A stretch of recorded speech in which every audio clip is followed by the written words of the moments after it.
Here with us now is relationship expert and marriage counselor, Dr. Karen Ruskin. Thank you so much for joining us. I definitely want to dive into this. Let's start with the texting that allegedly happened between RFK Jr. and Nuzzi. In your experience, do you consider that cheating?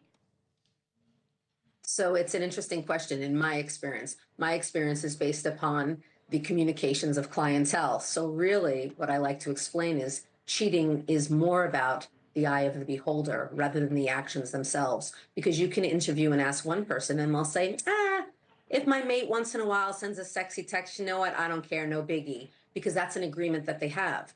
But rather for someone else, they'll say that is so cheating. That is hurtful. That is a betrayal. That is connection with another person rather than me. That is yearning and desiring for something more. So yes, I do consider it cheating if the recipient experiences it as cheating. You see what I mean? Totally. It's not about my judgment. It's rather about the experiences of people. Yeah. Look, every relationship is different, I guess. Yes. I know what camp I would be in. All right. So instead of a physical affair, this term micro cheating, though, that everybody's talking about on social media, it seems recently, what exactly is micro cheating?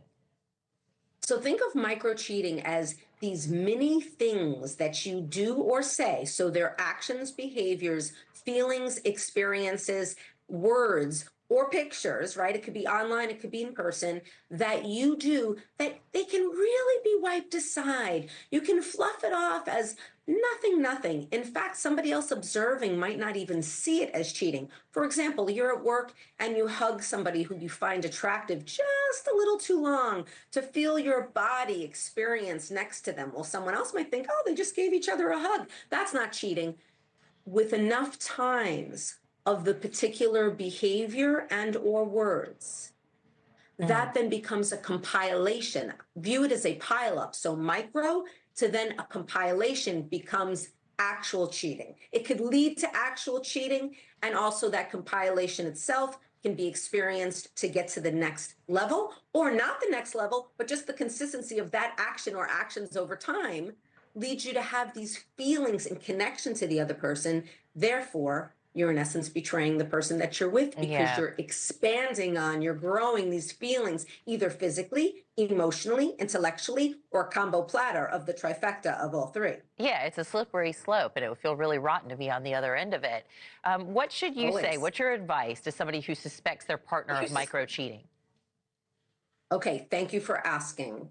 So the advice is not just about what you do, it's about what you don't do. So advice, don't come at it from a place of interrogation where you are in essence having this light on them and they are in the seat of guilt. Rather, you want to speak with them from a place of curiosity and interest and desire to grow the couple. Think of it as a solution opportunity. So acknowledge that you're feeling disconnection from the couple. Share that your desire is for the couple to grow, and that you, notice the ownership here, you yourself would like to take action on what are the things that you can do differently or you can improve upon, because you're feeling like perhaps something is missing in the relationship. So that is the key of what you want to do. Because think about it, micro cheating, often it is a symptom of a larger problem going on in the relationship. Totally. And if the focus,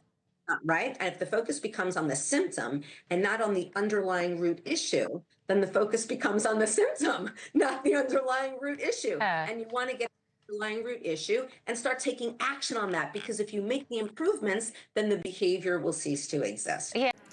Thanks for watching. Go to joinnn.com to find NewsNation on your television provider. And don't forget to click the red subscribe button below to get more of NewsNation's fact-driven, unbiased coverage.